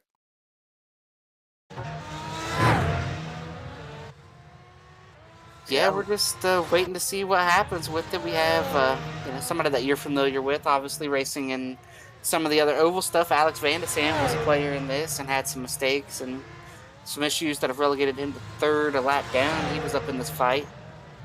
Well, go ahead and give me a brief rundown as a person that's been in and out of watching it and everything. Like, where are they at in the championship standings right now? How many more races are left? And who's really the top contender so far in points so far this season? Well, our top contender didn't show up tonight. Isaac Morris was dominating the series. He won, I believe, every one of the first 3 or 4 races, the first 3 or 4 pools, fastest lap, just completely was slaughtering these guys. But he has missed 2 of the last 3 races, and missing tonight's going to make that points battle very tight between him and Scott, who is currently running second. Are those teammates, I believe? Yes, they are. So, yeah, maybe it was team orders to maybe miss a couple races to make it tighter than it actually was. I don't know. From the brief conversations I've had with Isaac, he wanted to go out here and whoop some tail. He talked about taking these boys out to the shed and kind of putting it to them. Well, I'm sure he still has plenty of time in the regular season. Again, that just brings more entertainment for all of us, is that it kind of tightens up that points battle. And you know, as much as I do in these Formula One cars, all it takes is one off wheel or one contact. These things are super fragile, so it doesn't take much for you to completely ruin your entire race and potentially your chances of winning a championship if they get really close and tight at the end of this season. But how many more races until the end of the season we're looking at? I believe we're about halfway through the season, maybe a little bit, just under halfway. We only have 14. Yeah, this is our 6th of 14. No playoffs, no nothing. It's all the way through to December 11th. Well, then I think that's led to some of the car count dwindling as well. As, you know, we had almost 40 cars at the start of the season, and it kind of dropped down to about 10 the last race. But we were hoping to see a little better show tonight. It jumped back up to 16, 17 tonight, and first 10 laps were really exciting, and then everybody was gone. All that really points out to me is that there's still plenty of time if you're watching, if you're a Formula One fan. Maybe you know of a driver that's super good at road course racing. Have them join into Elite, and maybe they can be able to put up some competition. If maybe the competition's a little lacking here, maybe they might be able to enter in late in the season and might be able to have a chance to, you see a driver just backing into the wall. He might be done for the night as well. So, yeah, if you got a driver that maybe you want to enter into Formula One here, definitely got some openings, I believe, from what the field was showing. And if they're good, they might just dominate the thing. You know, who knows? Maybe that's all we need to be able to get some stiff competition in here for some of these top runners. Yeah, we don't need anybody coming in and dominate. We need somebody coming in and racing. We need some battles at the front. What about you, Gerald? What's your Sunday night look like? You wanna join in? I did the first 2 races, and I was like, I'm not. This is not the car for me. I'm not. I have a hard enough time keeping a stock car that has no open wheels to them, keeping the tires on them. I can't even afford to try to take one of these cars around the racetrack, or I definitely wouldn't add anything to your broadcast there, Chris. Well, see, that's one thing that I knew of going in, is I was not going to come out here and race one of these things, so I jumped at the chance to be part of the broadcast team and see this new venture here. But I knew that I was not going to look very, very good if I jumped in one of these things. Well, if you're watching now, one thing that is going to be very tight, if you're wanting a tight battle, if that's what you're looking for, that's your what you describe as entertainment for yourself. We got that tonight, Chris. Tonight's going to be a super speed race in the truck series, and I guarantee you we're going to have some close, tight battling for the broadcast that's coming up right after the Formula One series here. Yeah, and if you're tuning into F1 and you maybe don't watch the trucks or whatnot, bring us up to speed on their points battle. And they actually have playoffs over there, and what's going on over there, and what part of the playoffs are you at? Yeah, absolutely. This is the final playoff race to get into the final race of the championship. 5 drivers make it in to run for a championship next week. Tonight is the final race for, I believe there's only 2 locked in. So 10 of our drivers have a chance. All they need to do is collect a win at Talladega to lock and secure their name into the Iowa, or I believe it's Phoenix. Is it Phoenix, David? Phoenix, yes, Phoenix. Yeah, Phoenix, David. So 5 drivers will race for a championship, but it all comes down to tonight to determine who those 5 drivers are. We got 2 that are known. The other 3 is up in the air. And when it comes to Talladega, it's anybody's game. There are more drivers than that are even going to be going for that win. And any of these drivers that are going to show up tonight, we're projecting a full field of 43 trucks tonight. Yeah, and you at the start of that said all they need to do is win tonight at Talladega. I mean, that's no easy feat. I mean, you could be leading that thing 10 feet from the line and end up 15th. It's no easy feat, but it also is anybody's game. So even a driver that has had no luck this season, maybe a driver that hasn't finished on the lead lap this entire season, they are full in it, have a full chance as anybody at Talladega. So I'm fully, if you're watching Formula One's your thing, if you want to watch the exact opposite of what a Formula One race is, it's going to be trucks at Talladega. Pack racing to its fullest, bump drafting. We're going to see them probably pile up 1, 2, 3, 4 times maybe before the end of the night. And if you're not racing in it, you might want to tune in for sure. Oh, I definitely try to tune in and put it on something, after my F1 races. And it's exciting stuff over there, and you do a great job over there in the booth. Yeah, me and my wife enjoy doing it. It's a little bonding time for us with David in the middle. 3's a crowd, David. But other than that, we got I can Austin sit it out. tonight. I can sit out, and you guys can do it I without can't me. do the camera, David. I can't do the camera. Oh, David. now you need me. Now look at you. Now you need me. I need you, but as far as tonight, we also have the Dine and Dash Challenge. Fody did not accept the $10, David. So tonight is a $20. It's bumped it up twice as much. It's a $20 Dine and Dash Challenge tonight for anyone to answer the correct question that Erica proposes at the first stage. So it's about maybe 1/4 of the way through the race. You'll propose a question for anyone that's watching, and all they have to do is put the answer into the chat. And tonight you have a chance of $20. So you might want to, Chris, if you're watching, may pay attention to see what that question is at the end of stage 1 for a chance at $20 tonight. So instead of like what we see on Sundays during the Fox broadcast where you win Clint's money, it's all about winning Gerald's money? Yeah, it's pretty much our money. Yeah, it's $10. $10. It was $10. Tonight's 20. Tonight's $20. I'm not doing 50,000. We've got P3 here wrecked again. Alex Van de Sand. I don't know if that will cost him 3rd place. He is spun out over there, in, I believe, in the same spot. I know that driver.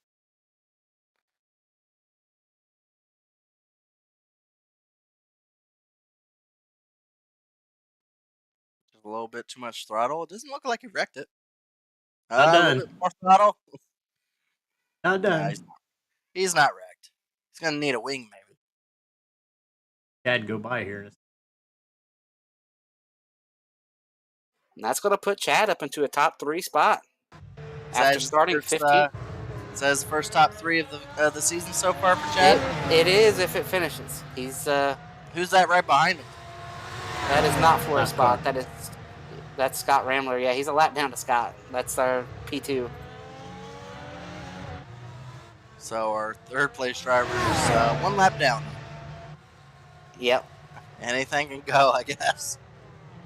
Yeah, our 3rd through 6th place drivers are 1 lap down, and 7th on back is 2+. Well, they're coming down to it. It's next time around will be 5 to go for your leader there.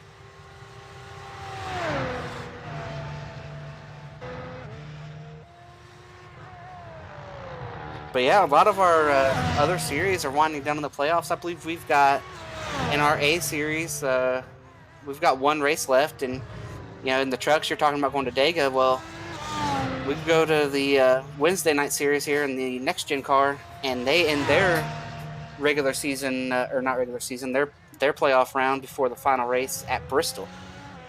Oh, really? Well, yeah, it's getting good for some of these series, for some of the racetracks they're going to. I gotta say, I if you've been able to do these names correctly, I give full credits to you, Chris. We've worked with them for a few weeks. I've asked. That doesn't help. David will absolutely let you know that names are the toughest part for me. I don't know how many times I said Sean's name incorrectly, but enough times that I started saying it as Shane. Yeah, so yeah, I mean, I give you full prompts. I'm not going to even come close to trying to pronounce these guys because it will only confuse me for my broadcast. But yeah, getting back to what we said about the A car, I'm gonna go ahead and throw this out there. Josh Adams has had a rough week there last week, and he is guaranteeing a win at Bristol. He said he's going to win to get into the championship race. So I just want everybody out there watching and who maybe participates in that series to know that Josh is throwing it down for Wednesday night. Well, we'll see. I mean, anybody that says they have a guarantee at Bristol, sometimes in my book is biting off too much there. I don't think there's anybody who can give a guarantee at such a track as Bristol, but we'll see. Be interesting if he can back up his words. That will be truly impressive because it's not a track that you can just go out and leave anybody and not have to worry about anyone else on track. So if you can be able to accomplish that, all to him. Yeah, Gerald, you and I have raced together and apart in elite short track races, and 9 times out of 10, those things are about surviving, and somebody at the end is going to end up missing pieces and still having pace. Yeah. To be honest with you, sometimes at the short track, it's about who has the least amount of damage. It doesn't really matter about anything else. So speed doesn't really play a factor in it. It's whoever can be able to leave there and still be able to have 4 wheels on the car. Yeah, and then I guess we can't leave out the Xfinity Series that comes to you tomorrow night. We still have 3 races left instead of just going into the last race of the round. Going to Milwaukee this week, and Tyler Fode locked into the championship round last week, so we'll see if somebody can join him, or if he said he wants to win again and force everybody to race for points. So we'll see what happens with that tomorrow at Milwaukee. Yeah, lead's coming down to the chases here. The only one that's still going to be continuing on is, I believe, I believe the IndyCars is even coming to a close, isn't it? Yeah, one left. Yeah, the IndyCar's got 1 race left, and Friday. It's a double points race, I believe, right? Correct. It's pretty much hand as ant. If he starts the race, will lock up the title, but technically, as long as he shows up. Give me 1 second. I'm going to try to see if I can get Erica put onto here. I'll let you do the final closing laps here, as it looks like the leader will be coming around to take about 2 laps to go on him. Yeah, our leader's just on a Sunday drive here. Joao is still sitting at 23 seconds now. Look what he just did. Just grabbed that top lap. Yeah, he went up and got it there. 5. I think he got it by 2,000th of. You think Scott's paying attention to that? We'll try to beat it again?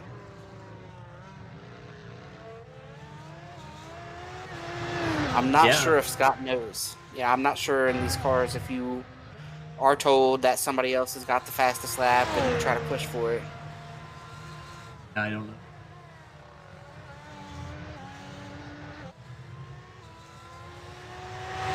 This time by, our leader will see 3 laps to go from Canada.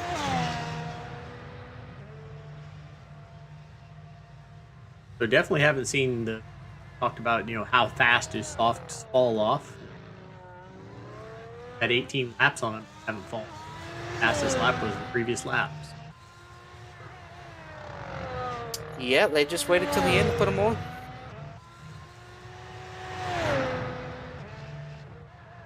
And I know, like Gerald said there a minute ago, Chad is going to be very excited if he can get his first F1 podium here.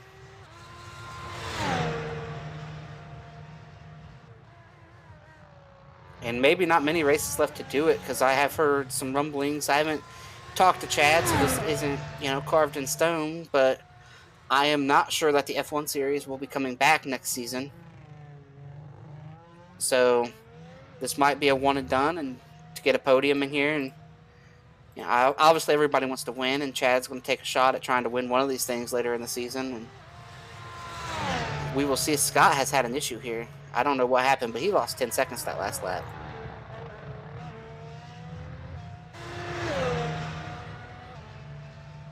He pitted. Did he pit? He pitted. Yeah. So he is well aware of the lap time then. Put on another pair of softs. He is going to try to get this lap time to get that point. He is fully aware of getting beat there.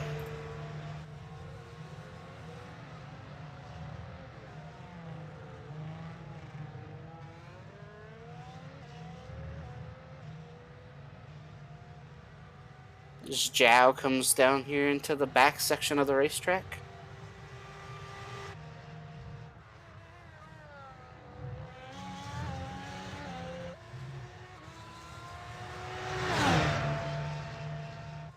So what do you think? Is that lap going to get beat? You think Scott's going to be able to do it? Light fuel load, fresh softs. Yep, I'm thinking he feels he's going to get one shot at it.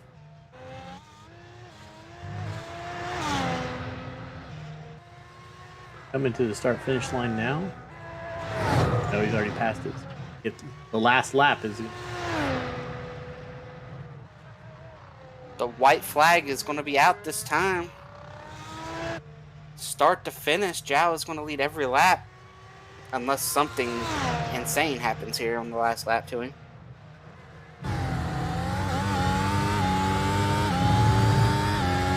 Watch Ramler grab the fastest lap here.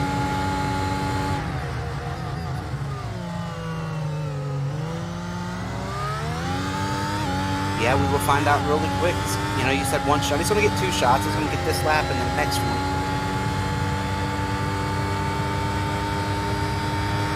There is traffic out in front of him that he might catch on the end of the next lap. We will have to wait and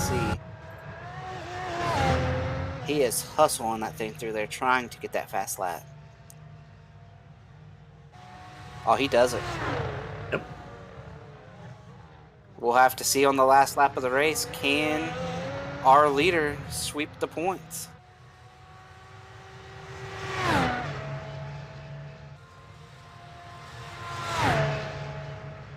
Joao comes down into the final braking zone. He's going to come off the last corner. He's going to look up and he is going to see the checkered flag here in Canada. He's going to win the race. Did not beat Scott's fast lap. Scott is going to get the point for the fast lap.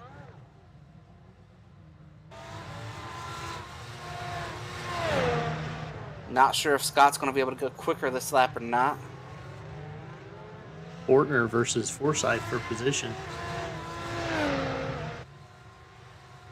Here we go. Gonna have us a little position battle coming down here towards the end. Coming down the last long stretch into the last braking zone. Whoa, he tried to send it. He spins it out. Hits the tires. Man, I'm going to do everything I can to try to limp that thing home, but it looks like it is not going to roll from there. Scott ran a 1:11.9 on the last lap of the race, so he demolished his previous best the lap before.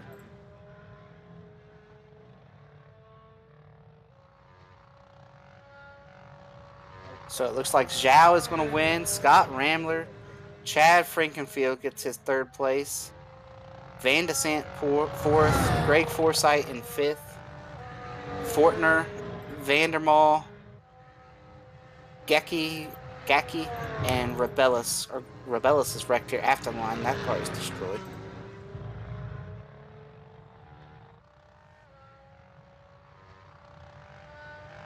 So we could say we saw a lot of things tonight. The main one being that was an absolute ass whooping put on by Joao. So if Isaac is watching at home and you have sat out this week for some reason or you had to miss it, I think you're going to have some stiff competition if and when you return to the seat.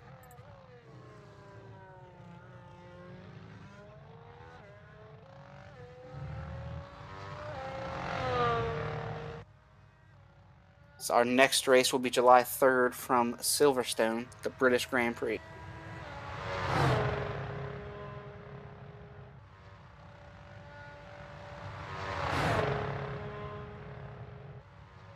Well, I know Chad's got to be excited to get that podium finish. Alex is probably disappointed with the way that his race has ended here tonight, and the way it went, I should say. But like you said, if he starts that IndyCar race, he wins that championship, so he has something to look forward to this week, starting the race and winning a championship. And I think he and Chad are probably fly out of here and fly to the truck race next. Probably Ethan's. He's been out for a while. Well, hopefully we get somebody in the waiting room to talk to. Yes, so far there's not anybody in here to talk about their finish.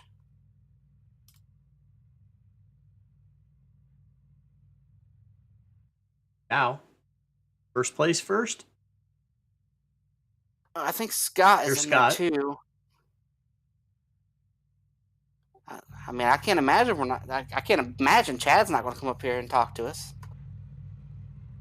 Seconds.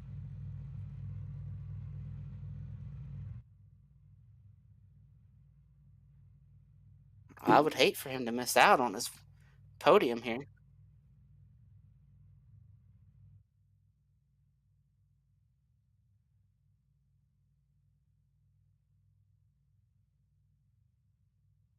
Once again, we are off again for about a month, about 3 weeks here. We'll be back on July 4th weekend, July 3rd, Sunday, July There 3rd. he We'll is. come to you live for the British Grand Prix from Silverstone. All right, we're joined by P3 and the guy who makes all this happen, Chad Frankfield. Chad, take us through your night, all the craziness we saw at the start, and what ultimately led to you being able to get on the podium for the first time here in the F1 series. A lot of luck. There were definitely faster guys.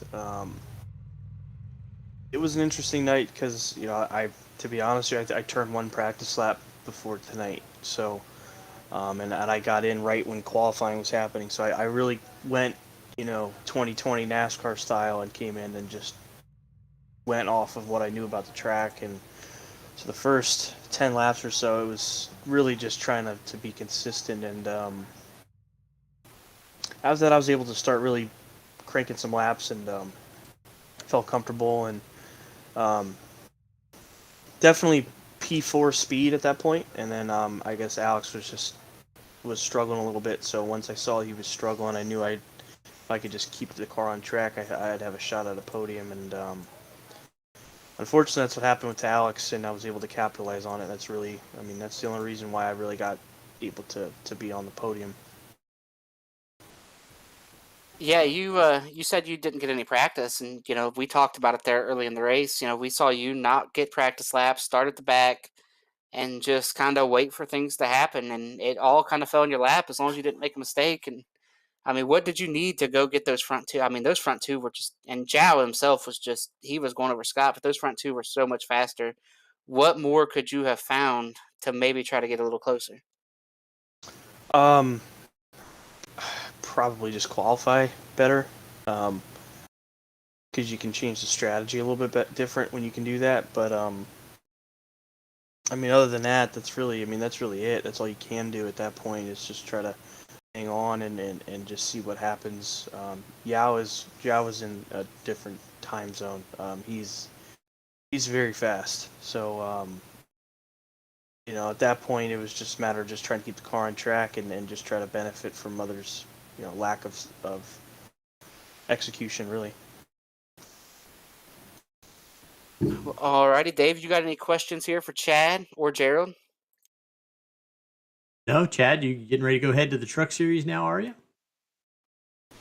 Yeah, I'm not going to race though. After the Glen, I called it a season for the trucks. I didn't want to cause any issues with the trees. So, but yeah, that's going to be if you guys are anybody tuning in now, that's going to be a freaking wild one.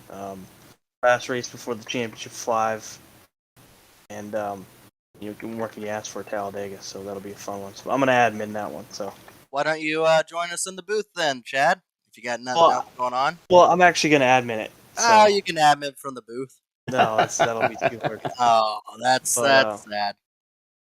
But Yeah, but Gerald yeah. came up in here with about 15 to go. We've been selling that truck race, man. It sounds like a wild Yeah? night over there. Crossover. I Yeah, mean, yeah, it's gonna be a crazy race tonight, I think. But yeah, we'll should be exciting. But again, thank you guys for everything you guys do. It's been the F1 series has been interesting. Isaac's unfortunately had to miss a couple, so this is like James Hunt, Nicky Lauda type situation where the guy that got the huge lead is missing some races. So the points situation is actually really interesting now. So that's always good. All right, Chad, before we let you go, anybody else you want to thank, any sponsors you want to shout out? We got to talk to our winner in second place yet here. No, just joinaps.com. Mrs. Goodies Goodies, Dixon's Barbecue, Shane DiMantova Designs, C2 Freight Leg Marketing, Powerhouse Recycling, Kicking the Tires, and then obviously everybody at Elite Racing Network that puts on these awesome broadcasts, and you guys just keep getting better. So, yeah, thank you guys.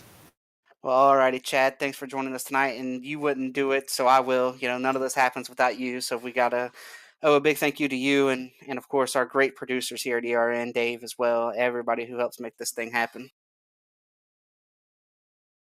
Yeah, absolutely. I appreciate it.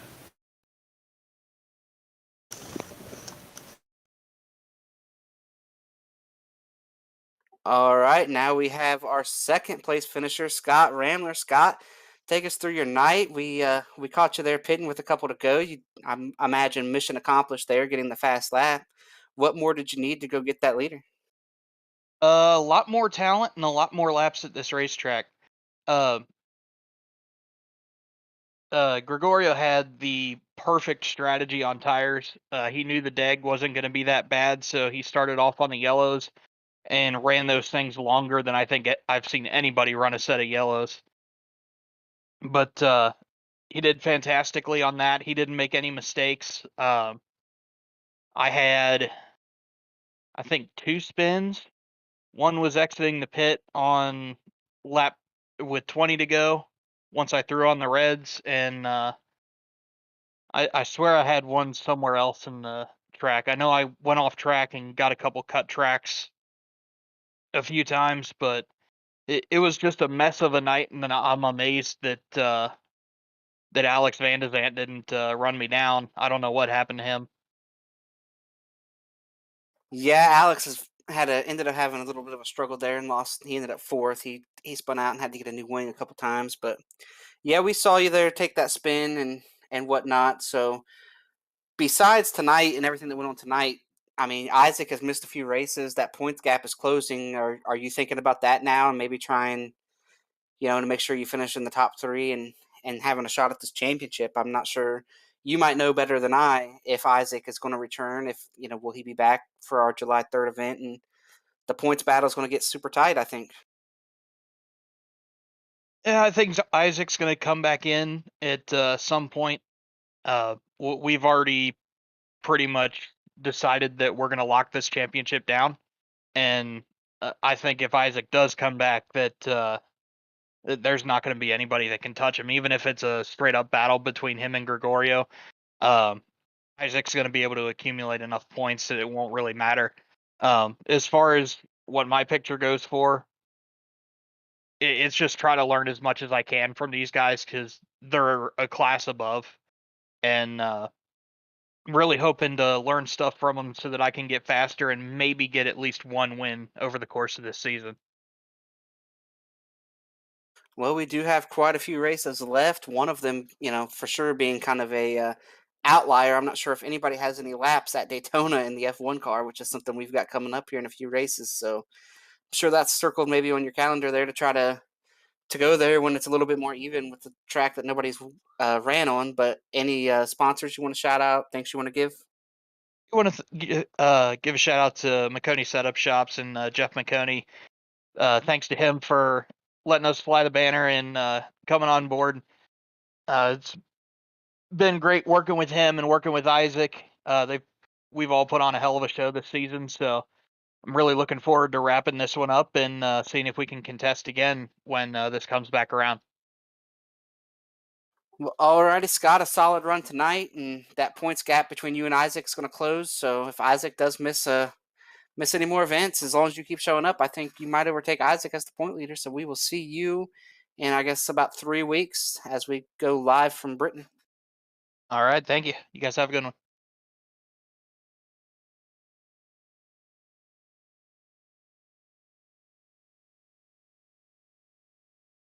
Alrighty, we are joined by our race winner, Zhao. Man, I don't really know what to ask. How the night could have been any better. You led start to finish. I guess the only thing that you lost out on is Scott was able to snooker you there and pit with a couple to go and get that fast lap. But take us through your night and what ultimately led to you being able to just dominate this thing.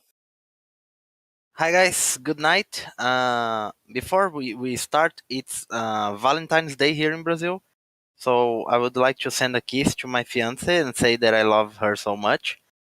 Um, What a guy. yeah, I just figured out that the yellow tires were going to be the one because, like I said, on Barcelona, the temperature starts above 4 degrees, 4 Celsius degree, and I was just hoping to reach the lap 35 with the yellow tires, but then the tires kept going, and I was hitting like 35, 36, 40, 41. Then I aimed like for so the yellow tires were gonna last so long, so lap 50 is gonna be the pit. So uh, I practice this circuit because I do the setups for Team Watson Racing for the Formula One and Season One and Week One for the Season Three on iRacing is going to start on Gilles Villeneuve. So I practiced the circuit, but I did not try the setup. So I was a little scary. The setup was kind of tricky, but around like lap 10, lap 12, I figured out how the setup worked and just kept going. I was just hoping to pit on lap 35, and lap 50 was like a goal achieved. So it was a very very good one. I was very happy with this win. 0x on Gilles Villeneuve. It's kind of rare thing to do. Yeah, I will say this. You said you just kept going, and that is for sure. You just kept going from everybody. I mean, you won this race tonight. Are you looking at the points? Isaac missed a race. We kind of were talking about it. We'd like to see you and Isaac be out here together and race for one of these wins because he seemed to have everybody covered, but you came in and you've got him covered a little better. So, do you think that you can get into this points battle? Right now, if Isaac even returns, especially Uh, if he misses another race. I think if he misses another race, it's heads up. I missed the first three races, and I really want to battle again with Isaac. I think on Indianapolis he won, but I got starting from the pits. It was my first race, and uh, I think I messed somebody lap and started from the pit. So I really want to have a clear race with him. I know he's a fast guy. I know he's what is he is capable of. So I'm very looking to have like a full race with him. Yeah, that's what we want up here too. We want to see you guys go at it and whatnot. But anybody you want to shout out, any sponsors you want to thank before we let you go out of here? I really want to thank Team Watson Racing, and I think I really want to thank my friend Ralph Benitez. He's a coach for Formula 3, and he taught me some great spots here around Gilles Villeneuve to like a breaking point and turning point. So I think this victory has a part of him too. So it's just that Justin Watson and my friend Ralph Benitez. Well, alrighty, Zhao. Congrats on the win. That's two in a row now. We'll see you in Silverstone July 3rd, and hopefully Isaac shows up and you guys can race head to head. Okay, many thanks, guys. Have a good night.